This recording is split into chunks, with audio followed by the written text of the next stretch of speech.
Then DSP Ramesh said that the phone of the suspected accused Nagaraj is being traced. He said that there is information that it is 320 km away from here. They said that a police team has been sent there. He will be arrested soon. With a complaint given by the friends, he said that the FIR was registered on Monday evening itself. Cases have been filed under 302 SCST kidnapping. DSP Ramesh said that police teams have been searching for Nagaraju since night.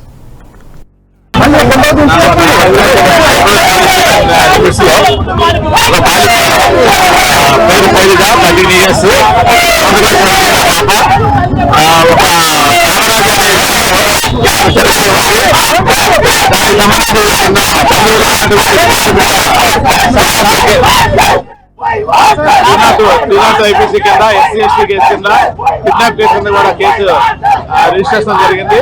ముద్దాయి suspected ముద్దాయి నాగరాజు గురించి గాలింపు చర్యలు చేపట్టడం జరిగింది. మా గౌరవ SP గారు గుంటూరు ఎస్పీ గారు డ్యూటీ ఐపీఎస్ గారి ఆధ్వర్యంలో ఇన్స్పెక్టర్ గారి నేతృత్వంలో టీమ్స్ కూడా అతన్ని పికప్ చేస్తాకి టీమ్స్ ఫామ్ చేసి పంపిస్తాం జరిగింది.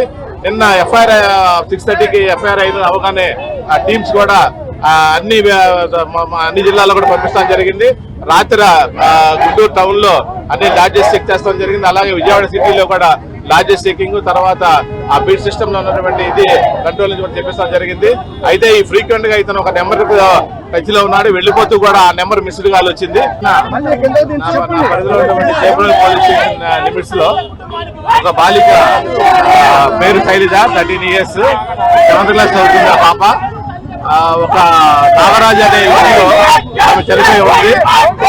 దానికి సంబంధించి నిన్న బంధువులు ఇచ్చినటువంటి రిపోర్టు మీద 302 ఐపీసీ కింద SC/ST కేసు కింద కిడ్నాప్ కేసు కింద కూడా కేసు రిజిస్ట్రేషన్ జరిగింది. ముద్దాయి సస్పెక్టెడ్ ముద్దాయి నాగరాజు గురించి గాలింపు చర్యలు చేపట్టడం జరిగింది.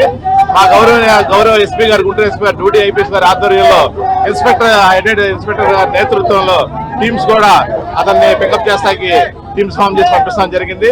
నిన్న FIR 6:30కి FIR అయిన అవగానే ఆ టీమ్స్ కూడా అన్ని జిల్లాల్లో కూడా పంపిస్తాం జరిగింది.